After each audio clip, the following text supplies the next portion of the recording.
Welcome again, everyone. I suggest we start slowly. My name is Alexandra Atalla, and I'm working with UNDP's Food and Agricultural Commodity Systems Community, known as the FACS community. And I'm joining from sunny Portugal today.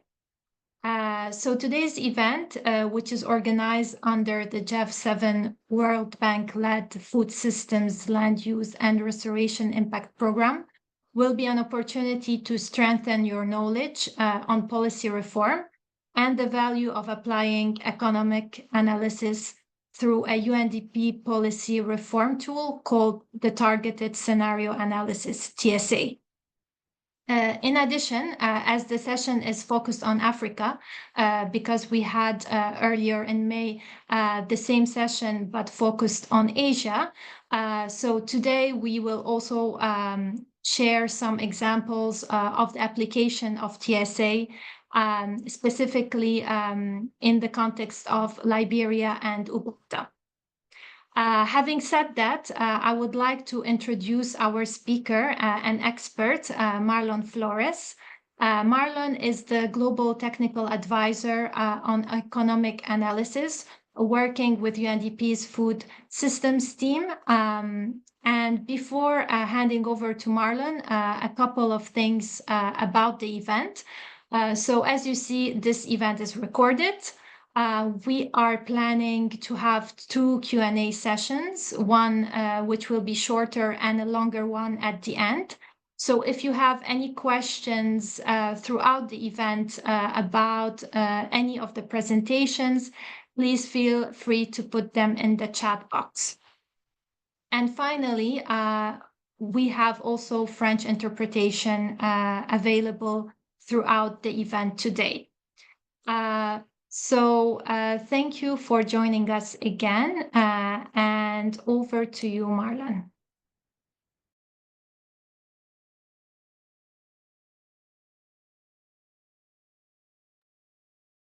Marlon, you're muted.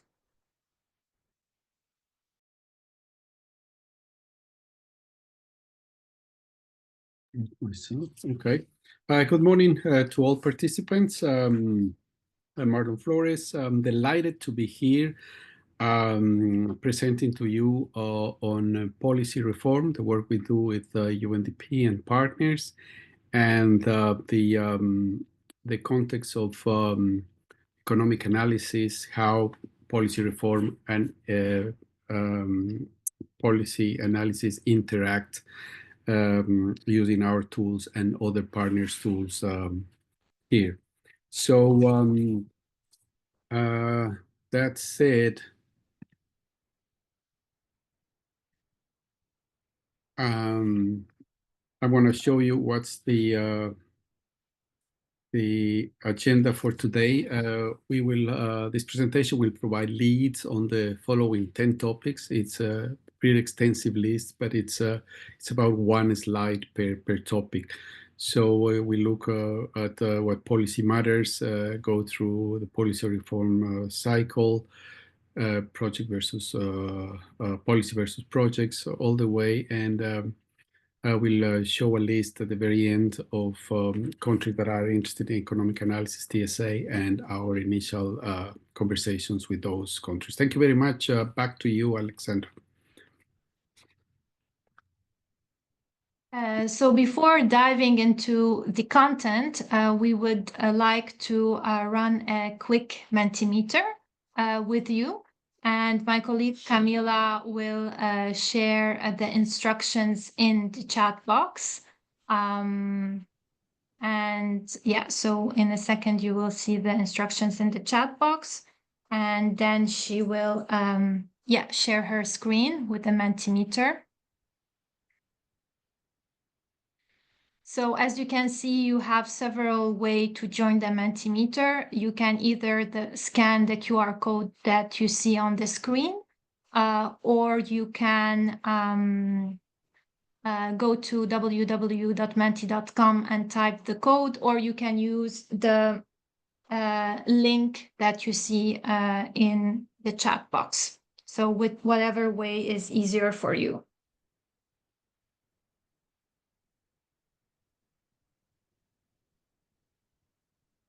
So let's just wait for a second, maybe Camila, just to see if anyone is joining.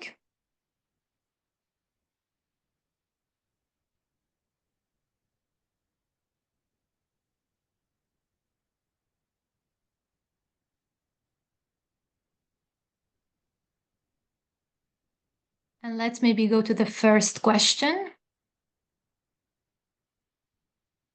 So the first question is, on a scale from 1 to 5, what is your understanding of advancing policy reform through economic analysis? 1, little or no knowledge, and 5, it's an advanced or expert knowledge.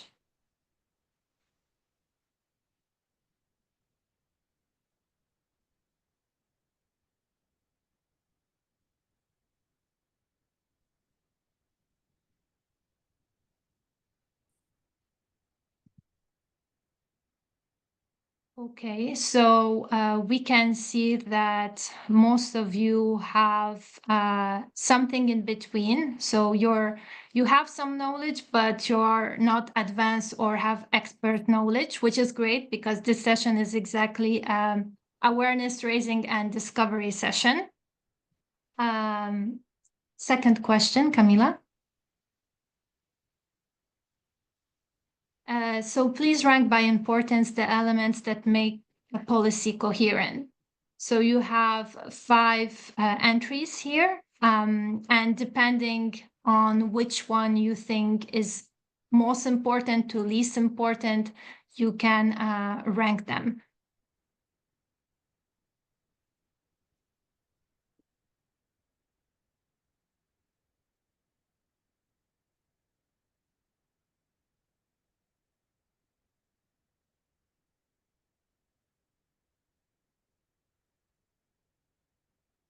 We have 2 answers so far, and we have 7 participants. So let's wait a bit.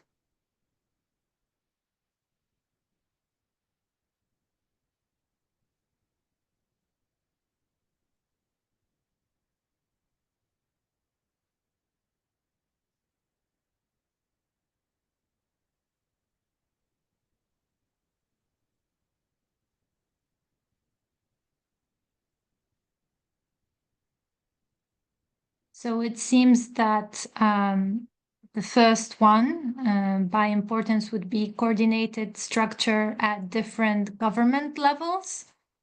And the one that appears the least so far is budget across sectors.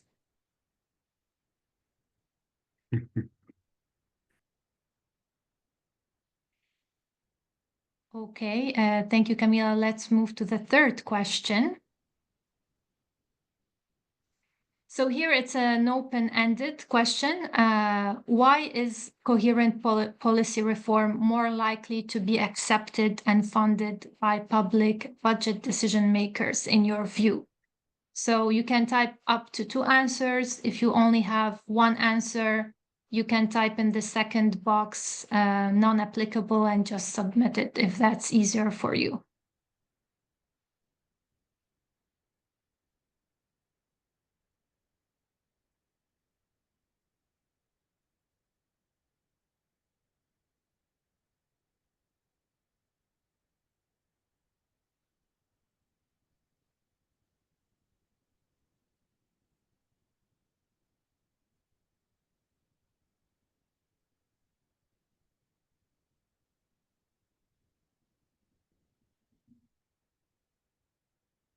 So we have 1 answer that came in. So rationalization of spending across sectors and meeting national development goals. It provides room for cross-sector collaboration, which can translate to cross-sectoral impact. It supports national development priorities.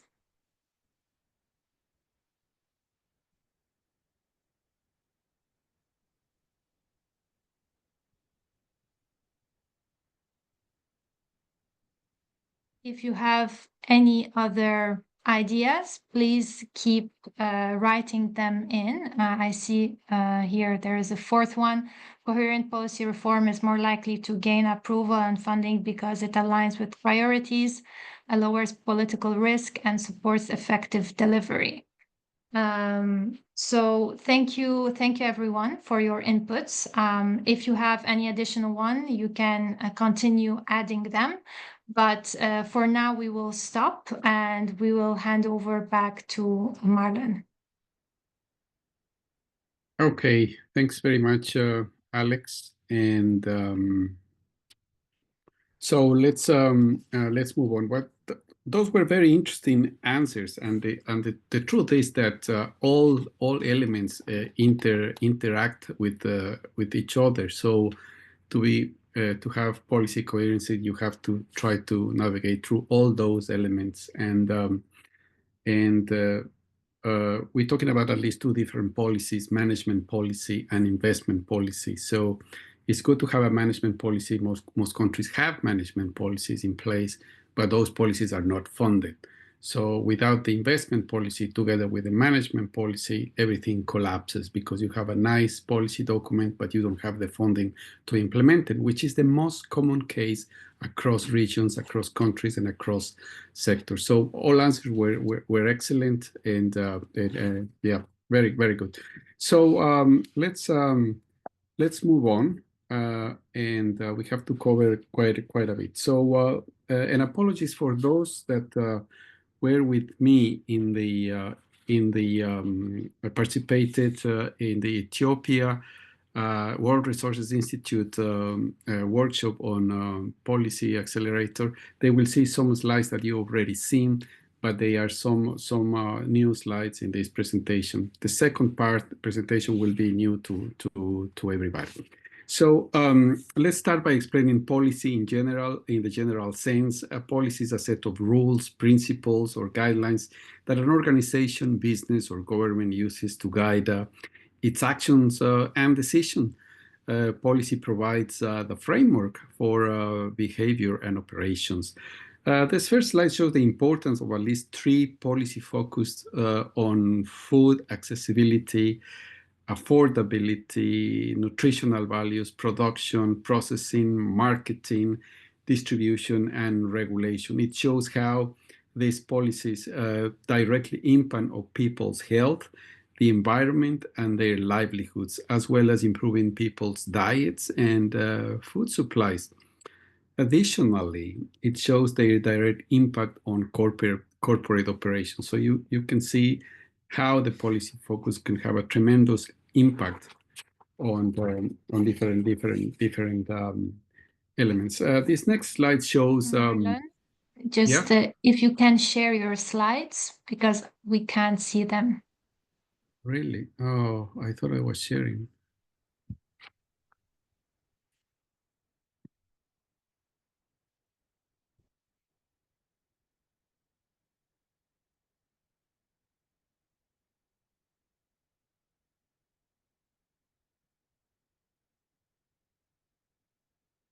Can you see the screen there?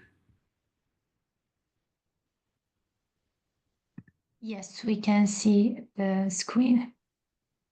Okay.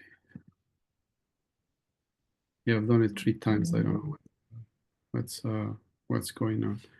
So yeah, I was here.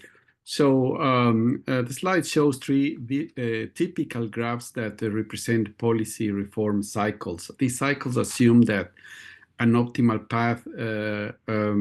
These cycles assume an optimal path with limited or no barriers against policy reform. They are inclined to achieve benchmarks in the process, not so much to the complexity of the policies inherent in the policy reform process.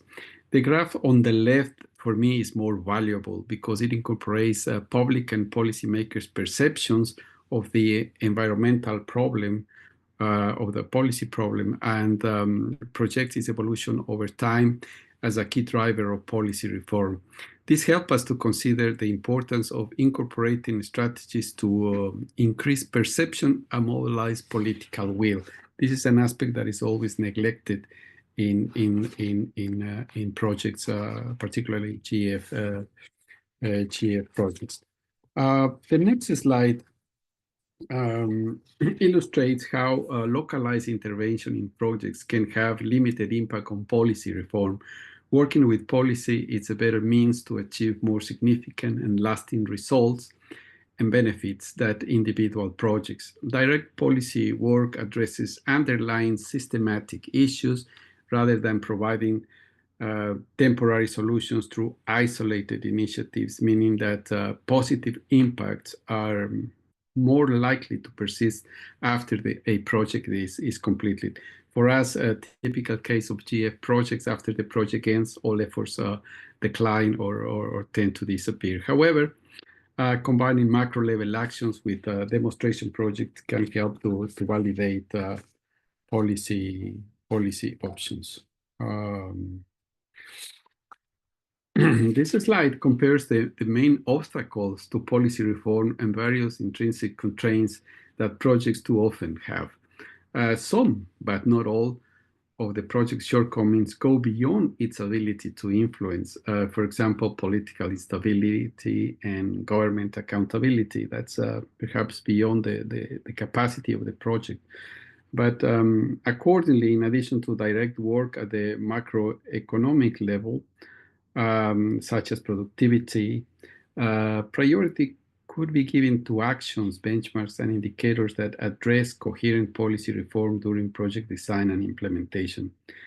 Looking from a more realistic standpoint, policy and policy-related investments are a precondition for project implementation. It's a question of what comes first, the chicken or the egg. But if you see the amount of barriers that you have there, and compared to what the project design can achieve, the project is in a significant disadvantage point.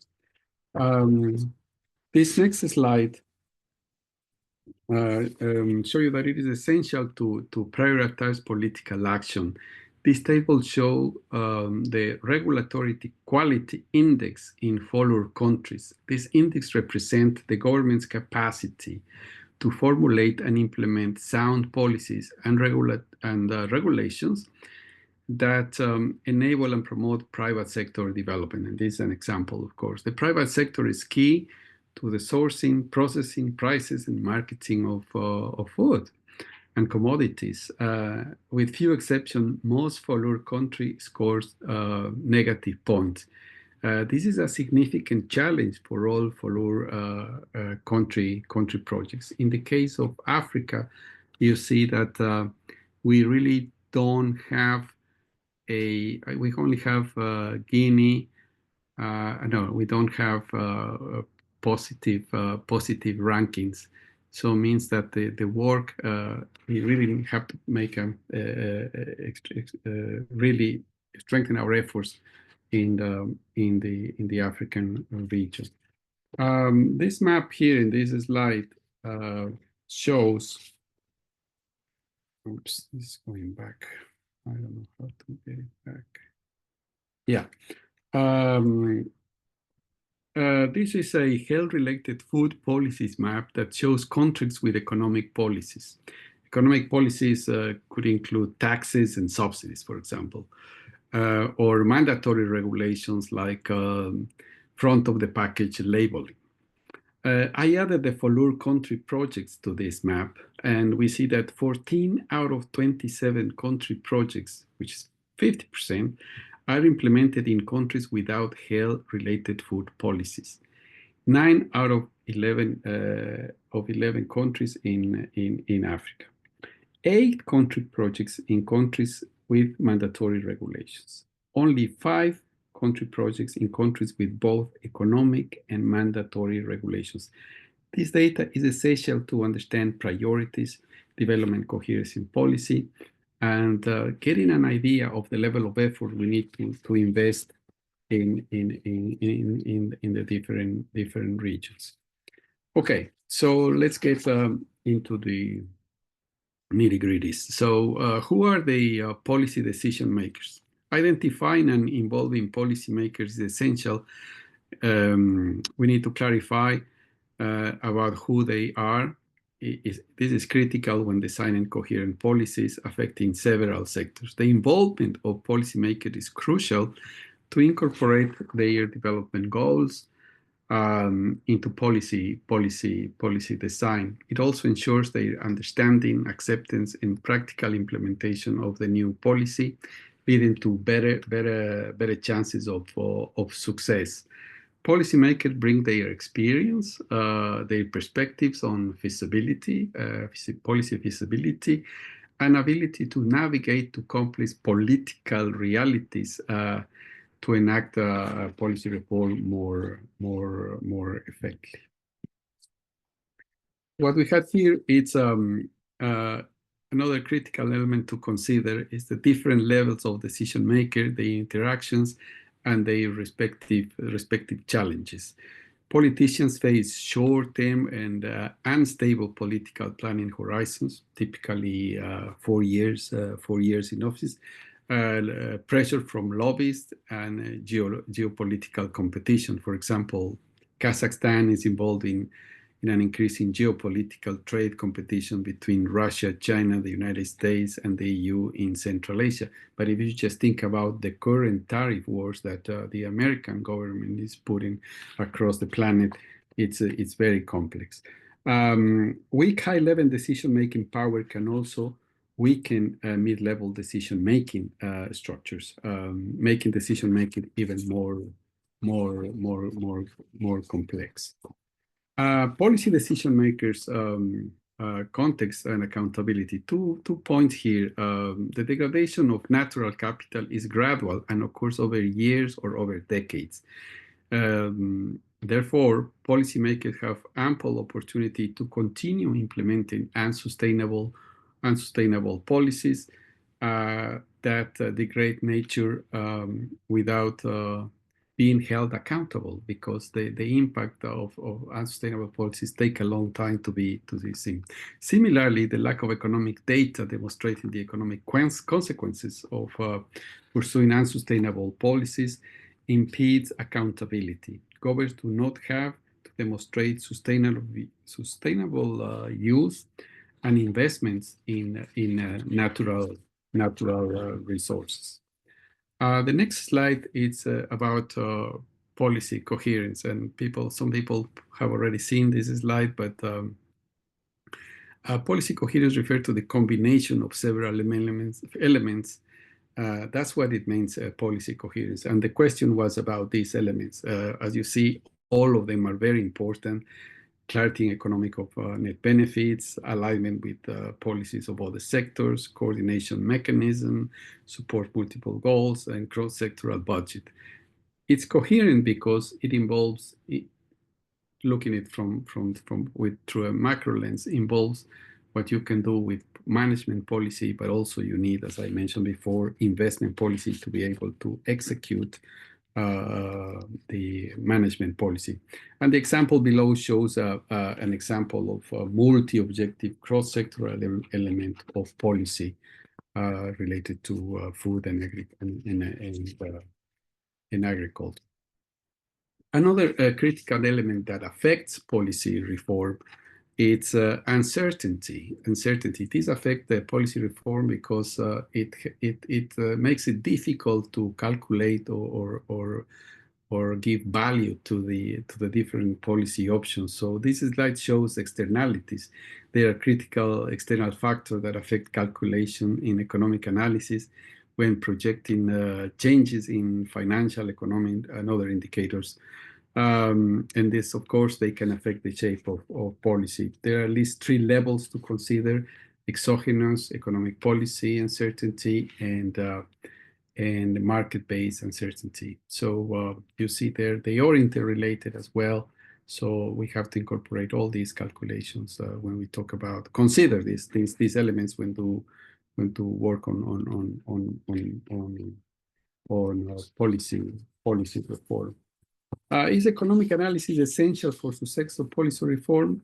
Yes, it is. It is essential, but when there's no political will to make informed decision making, of course, people don't look at, politicians may not look at into policy analysis, but it provides key pillars to support policy reform. It gives you a structured framework for assessing potential economic gains, for example, net benefits or losses. Economic data on empirical evidence that demonstrate the need for policy reform. It could be that the state in general or at district level, they are losing a lot of money as a result of an unsustainable policy, and this could be clarified with the economic analysis. Gives policy options for policymakers, at least 2 options, and that's why this approach goes beyond cost-benefit analysis. It increases credibility and legitimacy of policies, and thus sustainability.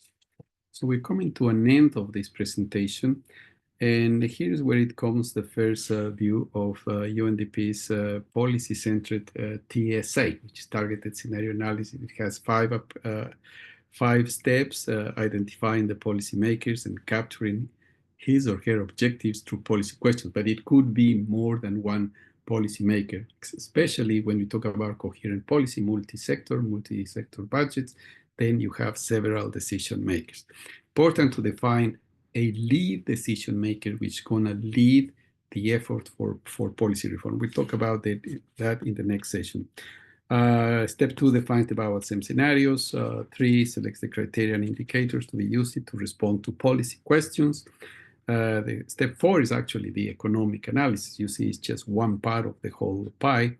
And the 5th and most important one is making policy recommendations. These policy recommendations come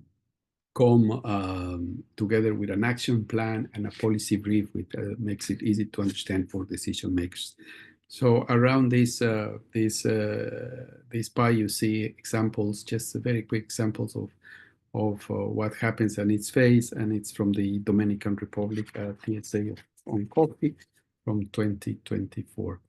So TSA, the importance of this tool is complementary amongst follow policy reform tools, and a good example is combining UNDP TSA with the World Resources Institute landscape policy accelerators.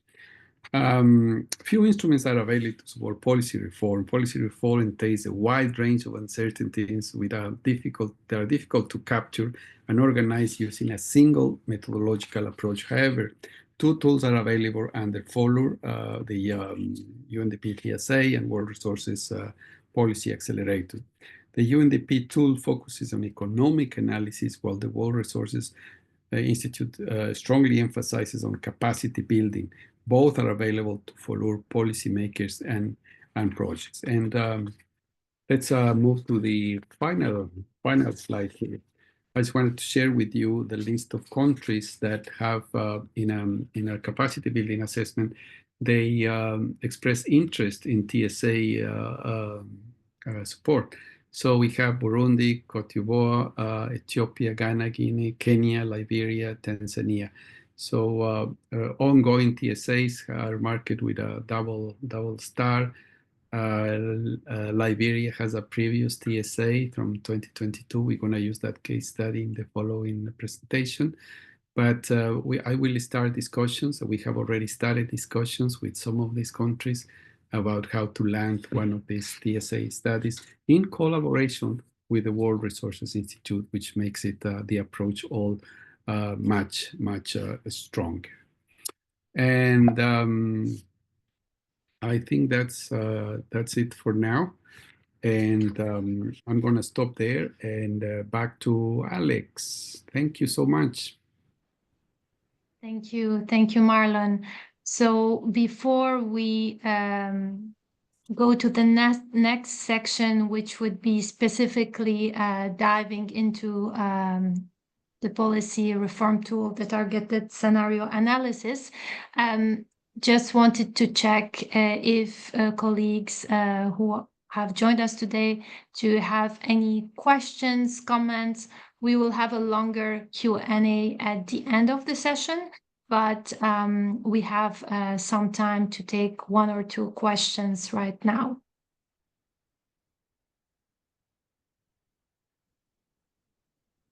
Okay, so I see a hand raised by Alex. Alex, please go ahead. If you can also introduce yourself and tell us where you're joining us from before asking your question, that would be great. Thank you. Sure, thanks, Alex. My name is Alex Marsh. I am with Conservation International, joining you from Cape Town, South Africa right now. And I'm the policy lead in the Ecosystem Restoration Integrated Program.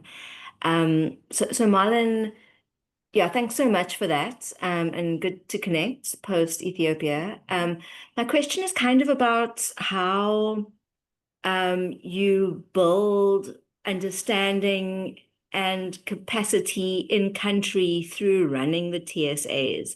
So I think like so much of what can be a challenge in government is that you can have a beautiful report with a range of recommendations, but if not enough policy advisors and people who need to champion the recommendations deeply understand how the recommendations came about and how to kind of pull the policy levers needed in order to implement the recommendations, it can really limit impact. So I just wonder if you could reflect a little bit about how you work with the experts and the decision makers in country as you run the TSA that helps facilitate uptake of the recommendations. Thanks so much. Yes, thank you, Alex. That's the $5 million question. I always been asked that question about what happens after you complete a report. So the TSA was developed precisely to address, to the extent that is possible, and we are improving it as every time that we can. First of all, we remember that the methodology identifies a decision maker or decision makers, and there's a strong negotiation or interaction with them to make sure that they are on board and they are willing to provide the leadership to push for the policy reform. So their objectives, their political objectives and policy objectives, because you have to take those two in account. Politicians want to stay in office for another period, and they have so that's the political ambitions and the actual genuine development objectives. So we capture those objectives through policy questions, and we will do some I'll explain a little bit of detail on that in the next segment. And it's very participatory, TSA.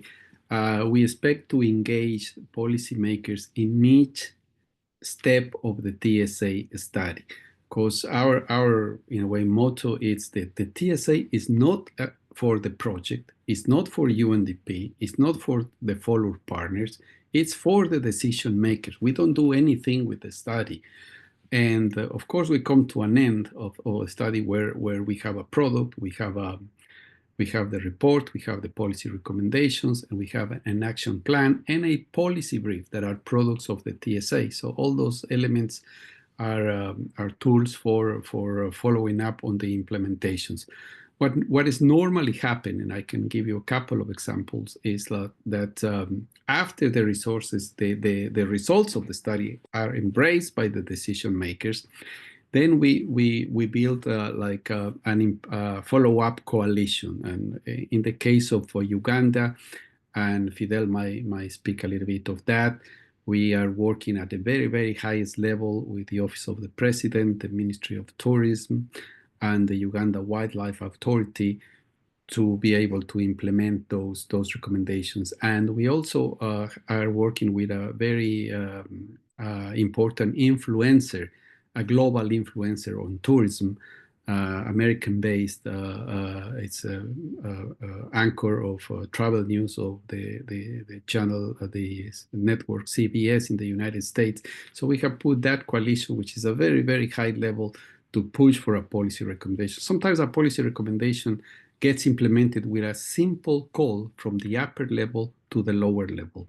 Going from the lower level to the upper level is a really an uphill battle. So in this case, I take my chances to say that what I've seen is that sometimes top-bottom approaches could be more effective. In the case of Liberia, which is a case study we're gonna be showing, it has been more difficult because the project ended. The team within the UNDP is no longer there, and the recommendations were much harder to follow up with. CI was one of our partners, but they provided more like the geospatial data that supported the project. A super interesting collaboration. But still, we need to follow up on those recommendations. But it has affected the way how coffee concessions are done in Liberia. It has actually been useful, and you will see that in the next example. So there are different ways to do it. But a critical thing after all the effort of the TSA is the follow-up to the implementation of the policies. We are now updating the methodology to have a specific section which give you tips on how to follow up implementation. Otherwise, if you don't do the follow-up, no matter how beautiful the report is, if you don't use it, it could be shelved. That's my initial response. And thank you for your question, Alex. Great to have you back here. Thank you, Marlon, and indeed, thank you, Alex, for your question. We have a second question in the chat box, Marlon, from Melissa Salazar from UNDP. So how have countries that have done TSA taken them forward, used them to develop policy? And if that is going to be answered partially in the second segment, that you can make it brief, or if not, please go ahead, Marlon. Yeah, well, part of the answer is what I already explained to Alex's question. But we have about 30 TSA studies, and all of them have had a policy impact, have led to a small-scale reform or a bigger-scale reform. It all depends, honestly, in how much you engage the decision makers and you find that leadership. Now, TSA doesn't provide training on leadership, but the World Resources Institute does. And that's why I keep promoting collaboration amongst follower supporting agency or executing agencies so that we can combine our tools to have better results. There's no point in having a TSA on the shelf if we miss an opportunity to use the World Resources Institute policy leadership development tool that could help implement the results of TSA. In Guatemala, we work with 5 municipalities in the Chiquimulilla Canal, and they created allocated about $100,000 each municipality to improve natural resources management in the canal, in the water, and in the fishery sector. We have impact in the mining sector. We have Indonesia working on the sustainable palm oil, and all the ammunition, the economic data, which I consider ammunition for the decision makers, it's being used. There's always the risk that they don't use the result, but that's our role as a supporting agency, collaborating with the government to make sure that does happen. In some cases, there have been a project ends, but there's a follow-up project, like the Dominican Republic this moment. Yesterday, I was meeting with them, and the new government has embraced the results of the TSA, which is sometimes difficult to achieve, and they are endorsing the development of an investment fund for agriculture to develop the transition of the coffee and cocoa producers from the old traditional ways of doing to the more sustainable ones. So there's positive results, but you really have to invest in the follow-up, implementing the follow-up action plan that produces the TSA. You'll see more in the second segment. Thank you for the question. Thank you, Marlon and Melissa. We have several other questions, but considering that we will have a longer Q&A at the end and we still have 2 segments to go, I suggest, Marlon, we can carry on now and start the second segment of the presentation. Okay, let me share my screen and hopefully Need to close this presentation.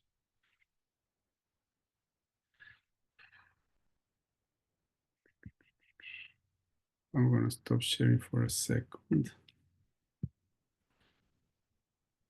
Okay, and close this one.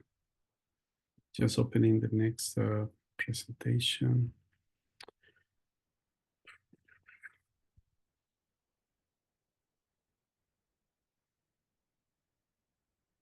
Okay, I got it here.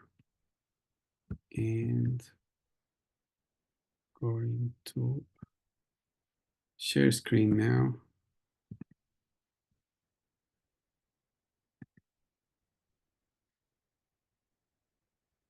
Please tell me if you're looking at my screen.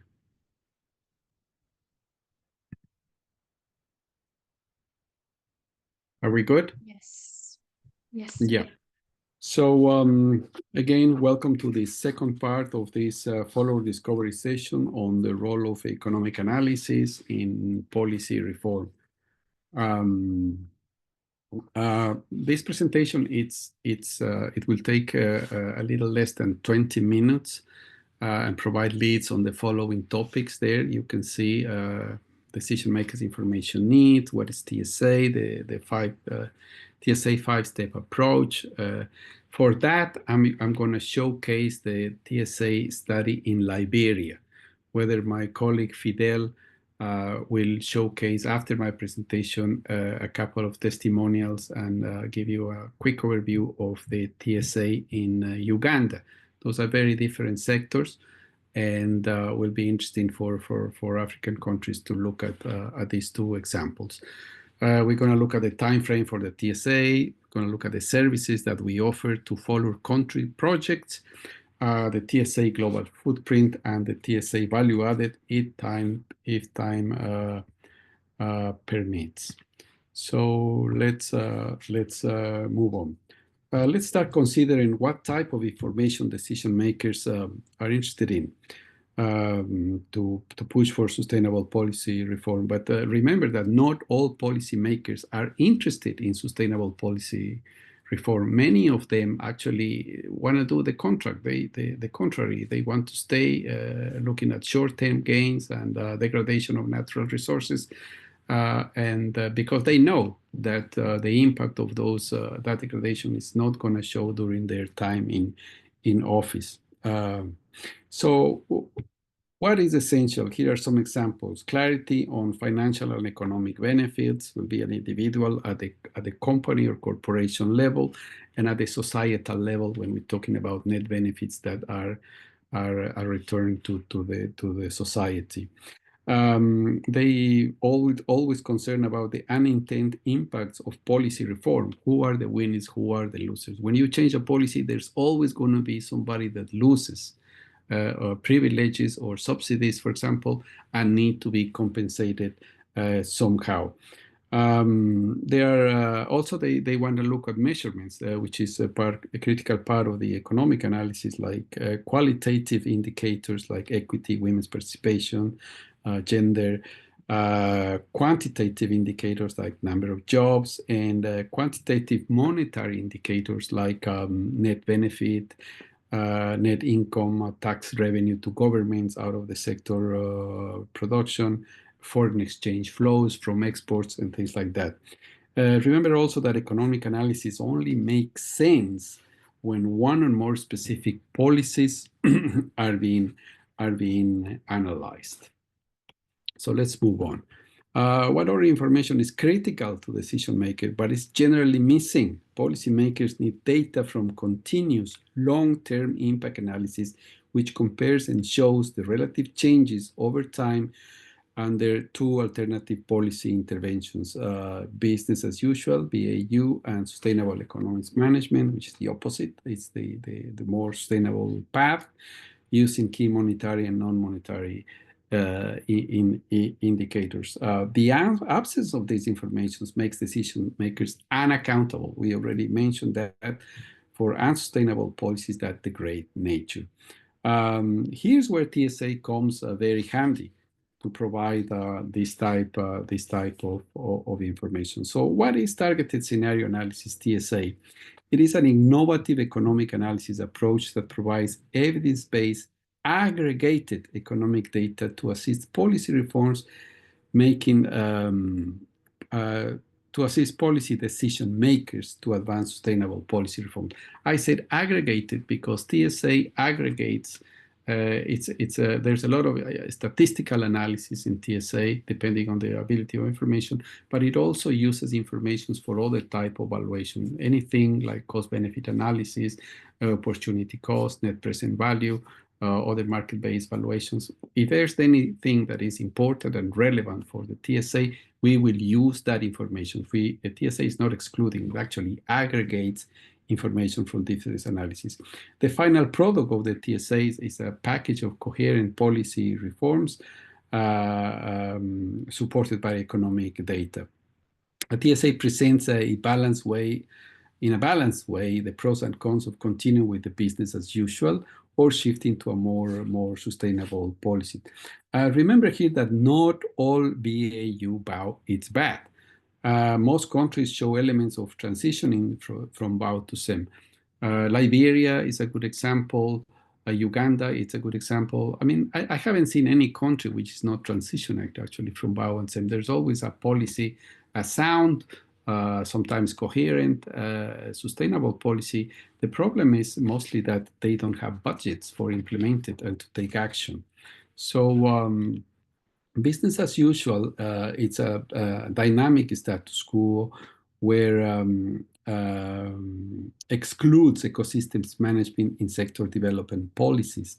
There's a high level of short-term profit, high environmental impact, and as ecosystems degrade, the long-term social and economic benefits decrease, and public awareness against this policy may raise. The sustainable ecosystem management scenario, it's a scenario which actually is designed to reverse the negative impacts of the business as usual. Production and consumption activities trends account for sound ecosystem management.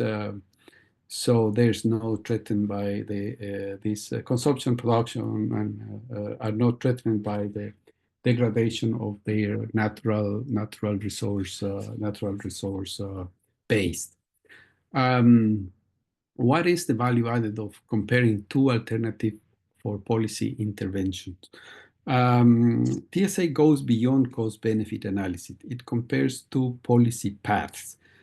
Comparing the value of alternative paths improves judgment decision-making. TSA analyzes two courses of action within an agreed upon time frame. So this is important to consider. So now we're looking at the TSA 5-step approach, where you have it there. I already described what those steps are before, and we will examine the key elements of each of these steps immediately. Okay, so we go. Step 1, definition of the client, decision makers, their objective, policy questions, and the scope of the analysis. We have briefly mentioned this already. So it's important, it's critical. I mean, I consider that the step 1 of TSA is the most important element because in a participatory process, TSAs identify the decision makers and their objectives for the TSA, capture the goals through specific policy questions that the TSA will respond to, define the scope of the analysis, that will be spatial, temporal, regulatory scale, and assess and identify potential sources of data and gaps as well. This process actually starts when in the preparation phase for the TSA, when you draft the terms of reference, and the terms of reference are validated during the TSA inception workshop, and further validation happens when during the TSA implementation. For example, you can find that there's no sufficient data for an indicator, and you have to drop that indicator. So here are examples. I'm not going to read that. Don't worry, I just leave it there for you. But these are examples of policy questions that can capture the objectives of a decision maker or decision makers interested in advancing sustainable policy reform. These questions focus on changes in net revenue, which are financing sector development strategies, changes in net benefits, financial incentives, redirecting perverse subsidies, and the distribution of costs of the shifting from BAO to SEM. I'm frequently asked if TSA addresses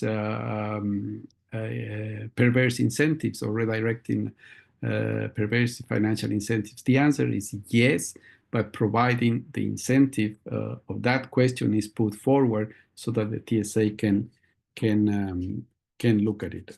Anything related to, remember the basic concept of policy, it guides the operations and the behavior of institutions. So anything related to subsidies, incentives, it's a policy in reality. So here we have the first slide of the case study of the palm oil concessions TSA in Liberia of 2020. This was implemented by this American-based research center Conservation Strategy Fund, was commissioned to carry out this study back in 2019, just before COVID, and the study was concluded in 2020. So these are the three questions that they chose to respond to the TSA. Questions from the Liberia TSA refers. They mainly focus on the compliance with the it's not RSPO, it's just SPO, which is Sustainable Palm Oil in Liberia. The RSPO is the Round Table on Sustainable Palm Oil, which is the discussion or coordination body in Liberia to advance policy. So it's about financial benefits, net revenue from SPO, economic gains or losses, jobs, tax revenue from SPO, and net benefits of investing in conservation and biodiversity. Remember that concessions in Liberia were granted in sensitive areas with high conservation value forests. So there's this trying to find the right balance between the number of hectares that are converted and the number of hectares that are left and touch as high conservation value. So step 2 is about defining the BAO baseline and the SEM intervention. The picture just show you a very degraded land, and the SEM is a more integrated crop management. So for this, for defining the BAO and SEM scenarios, what I want to share with you is this. It's part of the case study of Liberia. Describing the BAO SEM scenario is actually describing what's happening now with the policies and what are the changes that you expect. In this case study, the TSA team organized the description of BAO and SPO. SPO replaces the acronym SEM. Every country can choose whether they call SEM something else. In this case, they call SEM Sustainable Palm Oil. So it's BAO versus SPO. And the scenarios were organized using variables, values, and justification, which is a very advanced way to present BAO and SEM. It is important to have a clear overview of the BAO baseline and the SEM intervention. This is an advanced table, as I said. Just look at the first one, where you see that in the BAO situation, they use 220,000 hectares, which is the concession that was given to Sam Darby, the international palm oil company. And they proposed it in the SPO scenario. They proposed to reduce it to 20,000 hectares. So that has an impact on the results. Remember that because we're going to need that in our minds in the following slide. Step 3: selection of criteria and indicators. Here are some principles that can be used to judge how BAO compares with SEM. Like each criterion requires its own one or more indicators, right, that can be tackled and measured over an agreed upon period of time. We recommend to use at least 5 criteria. So financial, economic, employment, equity, and justice are important. Countries can select other criteria and additional indicators. That is, it depends on the country context. And here we continue with the case study. Remember the BAO and SEM description that we saw before. Here we have the indicators that were considered for the TSA in Liberia. Criteria covered the 5 criteria that I mentioned. There are the indicators under financial, economic, employment, equity, and fairness, other criteria, and some comments. But basically, in the middle column, you have the indicators that are going to be used to make the economic analysis and try to respond to the questions that were proposed by the team. So to projecting changes with selected indicators, we need to show how the selected indicator changes over time. Indicators should be analyzed separately, one by one. We need to generate data for each indicator, statistical data, and if the statistical data is not sufficient, then we go into the aggregation element of TSA, which brings information from other economic analysis or economic evaluation. And we need to be very, very aware of the impact of uncertainty, because when implementing new policies, you should understand what happens to net economic growth. That's very important. But it is hard to distinguish the impact of everything that happens, how it affects in the economy. So we have this circle here where you can see, you've seen this before, the 3 different types of uncertainties. They are critical external factors that affect calculations, economic analysis when projecting changes in the different criteria. These factors shape policies. There are different sources, as you see there. Exogenous economic uncertainty, market-based, and economic policy uncertainty. Climate change is one important criteria that we have been trying to improve, that how to incorporate that uncertainty, because we realize that climate change is not just climate change, increases in temperatures or storms or whatever it is, natural disasters, but also depends on the preparedness of the country. So if the country is well prepared to supply water, it's going to be water scarcity for irrigation, for example, then the impact of climate change will be lesser, and then we have to apply a different, for example, discount rate when we calculate net benefits in the study. Well, there's a lot of different types of uncertainty, which makes calculations very complex. Step 4, construction of the BAO and SEM scenarios. And before we go into that, I wanted to show you this slide that I consider very important, because we would like to have the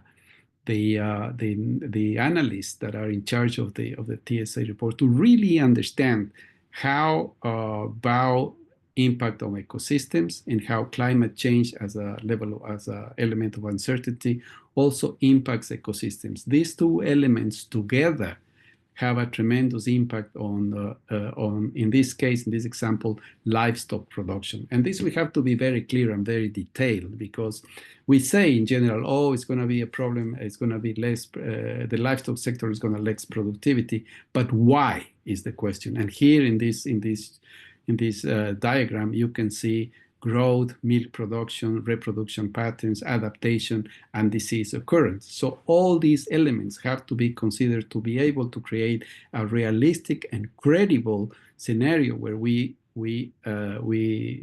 say, with assertiveness, we say that ecosystem degradation together with elements of uncertainty like climate change reduce production and cause severe economic losses. So we're trying to incorporate this type of graph to each TSA study. But this is important to understand. We're close to the end of this presentation. These elements are important when we construct the BAO and SEM scenarios. And here you have two examples of Liberia. These are case study graphs of the Liberia TSA. Figure 3 shows how SPO wages and SPO net revenue grow under SPO practices. So the analyst made the calculation looking at gross revenue, expenses, costs, and estimated net revenue. Figure 4, however, estimates something very, very interesting, actually. Estimates a decline in the annual government revenue under SPO. That could be interpreted as bad news. This is partly due to reducing the number of hectares under concessions. Remember when we saw the description of Bawasen, we can appreciate that changes under SEM do not always seem favorable. However, revenue under BAO will decline in the long term as a result of ecosystems degradation. So going beyond the years that I think it was 20 years, this exercise, beyond the 20 years, the degradation of ecosystem would create a curve, with curve down the BAO, and the differences will be less. Another 2 examples to illustrate the calculation that TSA provides.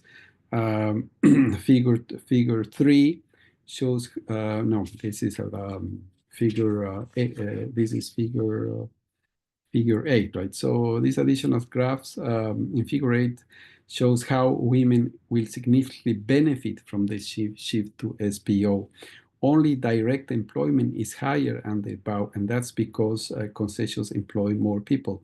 Direct jobs are higher on the SPO. SPO will significantly empower women in smallholder households. Figure 9 shows the potential increase in forest coverage under SPO. These are typical TSA graphs used to support the final recommendations of the TSA analysis.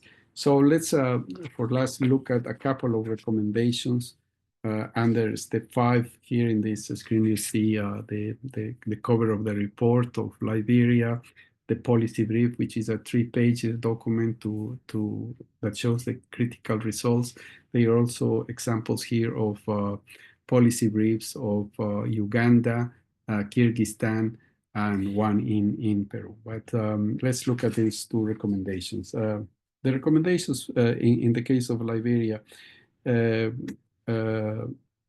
say that the government of Liberia should strengthen the requirement for concessionaries to abide the RSPO principle and criteria. So the round table of sustainable palm oil define the criteria for sustainable palm oil, and they have to abide that criteria.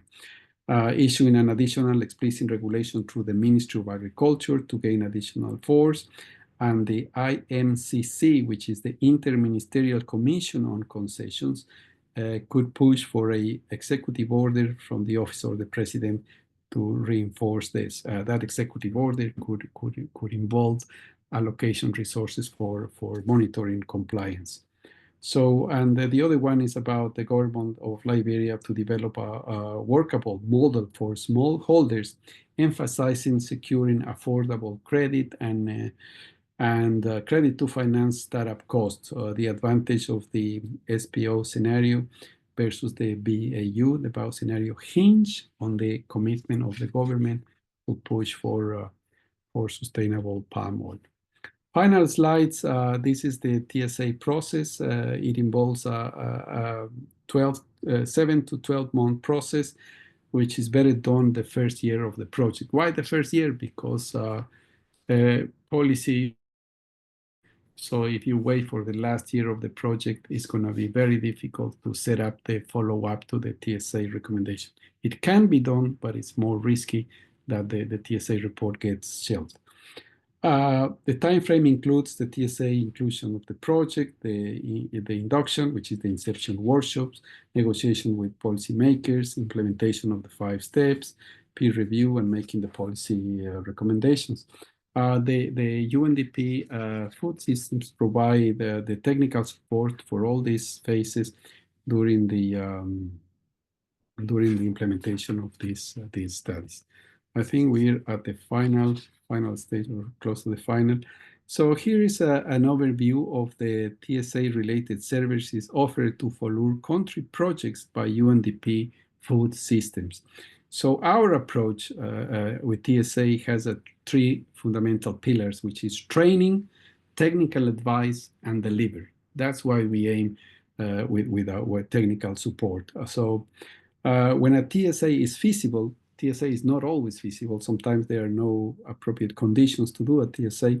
The savings offered to countries undertaking TSA has these three elements that I mentioned. No? It can all be grouped under quality assurance to meet the TSA guideline standards, to be part of the TSA global family, and support the learning processes in other countries. Remember that for the TSA team is composed by a lead national economist, national experts, national researchers. So we're making an effort to transfer the technology, but we still depend on international consultants to take the leading role in the TSA. This is happening in the future. Indonesia is a good example. Well, the University of Jakarta is carrying out as a lead implementer, is carrying out two TSA studies. We're just providing quality assurance to those studies. The map here shows you we are in 20 countries with over about 30 TSA studies, and the partners that have been using our methodology are basically UNDP, UNEP, the World Wildlife Fund, CI, the Nature Conservancy. They all have used or are using TSA to support policy reform.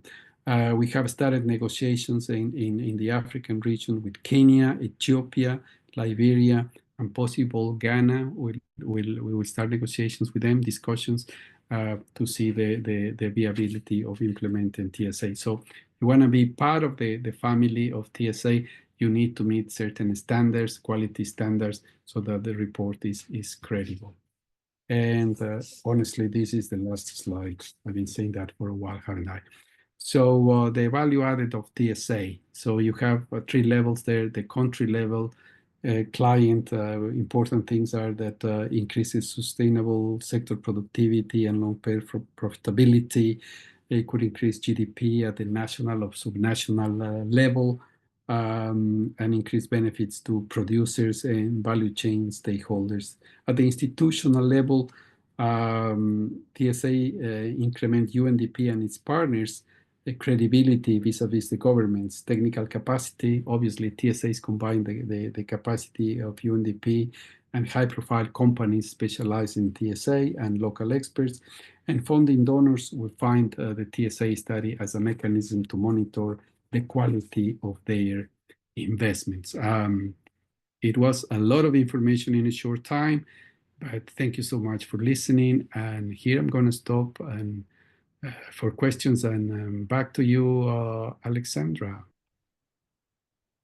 Thank you, Marlon. So we're going to move now into the third segment, and we will have a testimonial from Uganda on the usability and policy reform. So I would like to invite Mr. Fidel Rusingandekwe, who's the Deputy Secretary of the Greater Virunga Transboundary Collaboration. Over to you, Fidel, and you have 10 minutes, and I realize we're running a bit behind time. So in terms of the Q&A, if there will be some questions that are unanswered today, we will make sure to answer them after the session through Marlon and send you the responses. Yes, welcome, Fidel, and over to you. Thank you very much, Alexander. Good afternoon, everyone. My name is Fidel Rusingandekwe. I'm based here in Kigali, Rwanda. I'm going to talk about a case study of TSA that we conducted in Kulingo last year. Next slide, please. Just to locate where this case study was carried out, it's in Bwindi. This is a national park in the southeastern western part of the Uganda. It's a part of what we call Greater Virunga landscape. This is a landscape that is shared between three countries of Rwanda, Uganda, and Democratic Republic of Congo. There are a number of protected areas, national parks, on the borders of these three countries, and they form what we call Greater Virunga landscape. It's a unique landscape in terms of biodiversity. It's only artificial boundaries that divide this landscape, but the area is unique. It's meant to be managed as one landscape, and that's why there is a treaty that brings these three countries together to form what we call the Greater Virunga Transboundary Collaboration. This is an institution that helps to coordinate efforts of the three countries, because these parks are on the borders, are transboundary by nature, and the threats on these parks are actually transboundary by the way. So Bwindi is part of those 8 parks, and we conducted the TSA under the program called the Vanishing Treasure Program. It's a program funded by the UNEP, United Nations Environmental Program, and it was implemented by an NGO called IGCP. The aim of this program was to enhance resilience to climate change of vulnerable Virunga mountains, iconic species, the mountain gorillas. You know, these are a special species that are still remaining on these highland areas, and the threats are many. One of the threats is actually unsustainable activities for communities living in there. So the aim is to support the vulnerable mountain gorillas to live in harmony with the people, the communities. TSA was conducted as one of the activities, and because mountain gorillas living in harmony with the communities, there is some changes that are needed. Particularly using the TSA, we managed to look at what is needed in terms of policy change and comparing the business as usual with the sustainable ecosystem management practices, and what need to be done and how can be done. So we conduct the TSA as a team of experts, including Marlon, who's just spoken on this call, and with other experts, Glenn Bush, Charlotte, and myself. We did the 5 steps that Marlon has already mentioned. And I want to spare with the details of this study, but I only want to come back on the 2 scenarios, the business as usual scenario and the sustainable ecosystem management scenario, to show you the issues and show you how the issues are translated into solutions through the sustainable ecosystem management. So the story goes like this. This area of Nkuringo faced significant environmental challenges due to population growth. In those areas, those districts of the southern part of Uganda, over 75% of the population rely on natural resources, and this leads to issues like wetland and soil degradation, deforestation, overgrazing, water pollution, and poor sanitation. These problems contribute to low productivity and low income and living standards. Moreover, climate change comes and exacerbates the challenges, increasing even high dependence on national parks and environmental resources. So using the TSA as an analysis, we managed to to come up with a scenario, a sustainable ecosystem management scenario to try to address the issues. And we singled out one aspect, one policy aspect that need to be particularly more significantly engaged in, which is climate smart agriculture. The sustainable ecosystem management pointed out that climate smart agriculture would be a solution, and aiming to diversify livelihoods and reduce food insecurity, and helping to decrease the environmental impact. Through sustainable farming techniques, such as climate sustainable agriculture, it helped to enhance productivity, resilience, and even emission reduction. So ecosystem management alternative significantly improve productivity and potential revenues compared to business as usual strategies under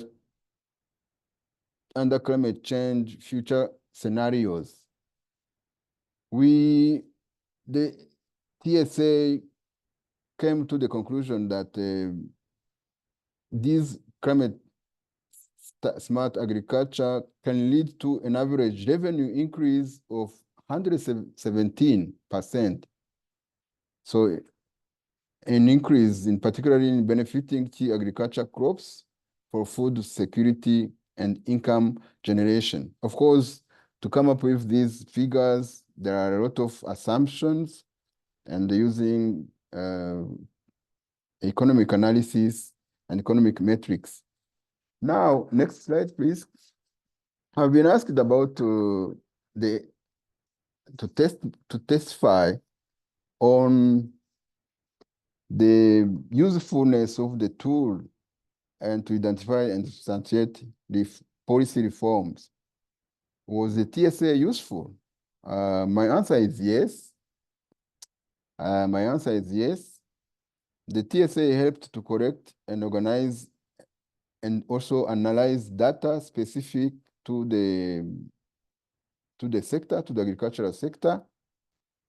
And it helped to incorporate national and regional objectives or regional plans objectives that are targeting actually this area. And it also helped to compare scenarios using multiple criteria and indicators. It is also useful in terms of presenting the results, because there is a number of graphs that we that we produce as part of the study, and those graphs helped to recommend to make recommendations for policy changes basing on economic evidence. The second question was that I want to also discuss with this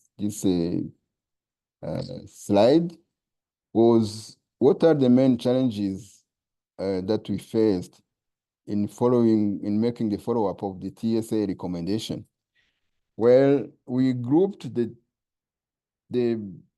challenges in two categories: technical barriers, particularly knowledge, because TSA is a knowledge required practice. It also requires capacities for individuals to champion it.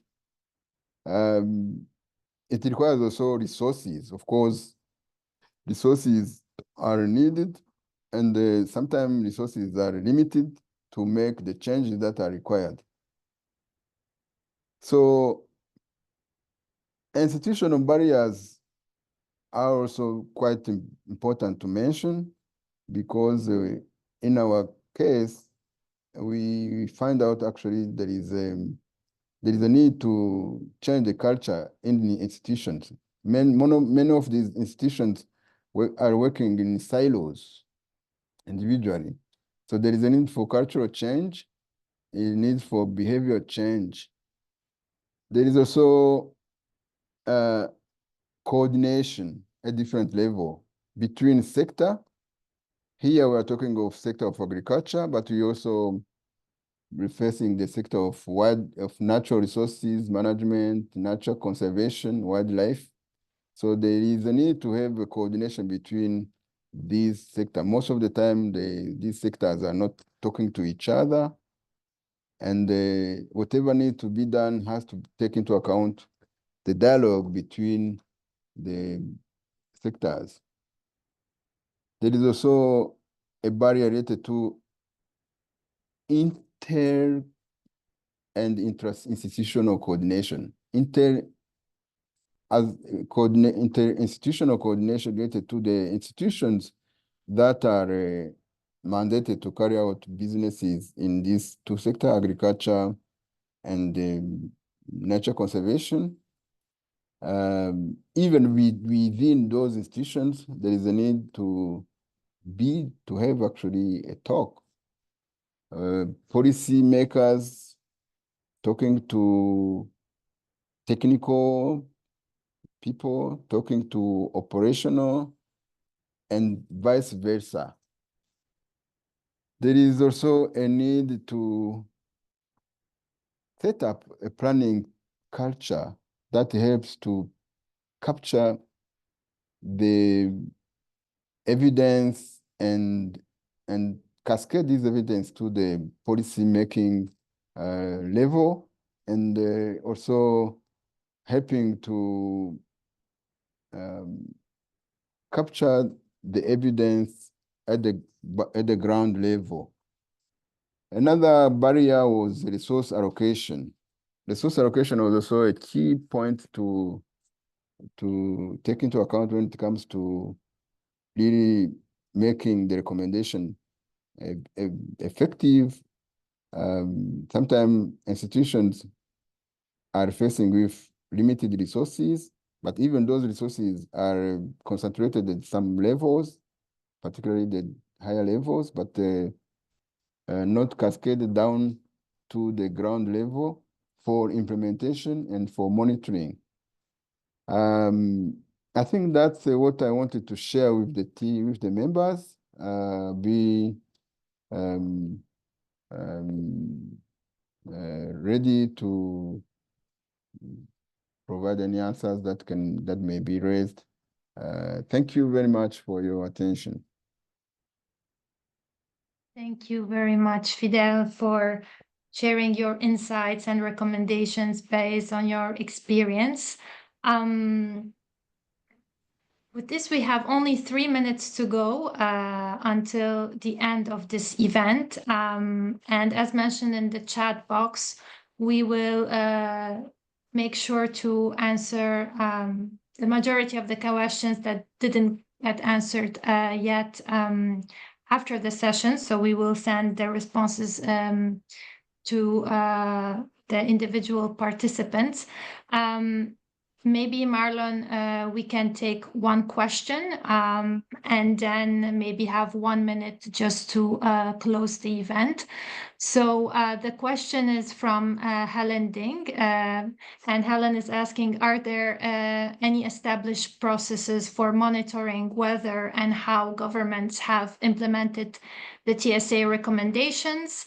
And is there any evidence that countries that have conducted TSAs have realized the benefits projected in the analysis? Thank you, Helen, and good to have you here. It was nice meeting you in Ethiopia. The first part of the question, it's not that I know. So we have not gone to the level of establishing or checking if the country has the capacity or systems in place to monitor policy impact in the as implementation takes place. That is part of the follow-up process. It's developing the monitoring system it's something extremely complex because it requires transparency, it requires all the elements that make the monitoring reliable. So we haven't worked at that level, but we assume that countries have to report back on expenditures and donors as well. So it will be interesting to look into that. We haven't done that yet. We're not at that level. It could be, it should be incorporated in the policy reform recommendations as part of the to actually validate if it is a coherent policy recommendation. The second part of your question. Yes, we have evidence of countries uptaking the recommendations of TSA in some cases, like the Dominican Republic, I already mentioned, they fully embrace all the recommendations. In Uganda, working with a high-level group of people, we're trying to implement what we believe is the most critical part of the policy recommendations, which is reforms to the revenue sharing mechanism between the Uganda Wildlife Authority and the communities. In Peru has been a direct impact on the funding for the implementations of the National Cocoa Action Plan and the National Coffee Action Plan, and advance the development of the National Sustainable Palm Oil Action Plan. I also mentioned the example of Guatemala, where with the municipalities actually allocated budget to implement the recommendations of the TSA.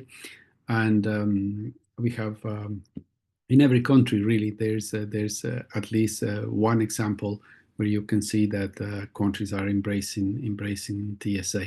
But that said, we still need to strengthen and really put a lot of effort in strengthening the follow-up to the recommendations of the TSAs, and that's part of our effort in the next version of the guideline to provide a clear path to implement a clearer path to implement policy reform as a recommendation to countries. Thank you for the question. Thank you, Marlon. So with this, thank you for joining us today. Thank you again, Marlon and Fidel, and also thank you to Cecile and Emilia, our interpreters, and Camila for helping organizing this event. And as mentioned, we will send out the resources in an email before Wednesday next week. And please take a couple of minutes to complete the feedback survey that will appear automatically on your screen at the end of the session. Wishing everyone a great day, and I hope to see you at the next FACS community events. Thank you. Thank you so much to everyone, and great to see you. Thank you.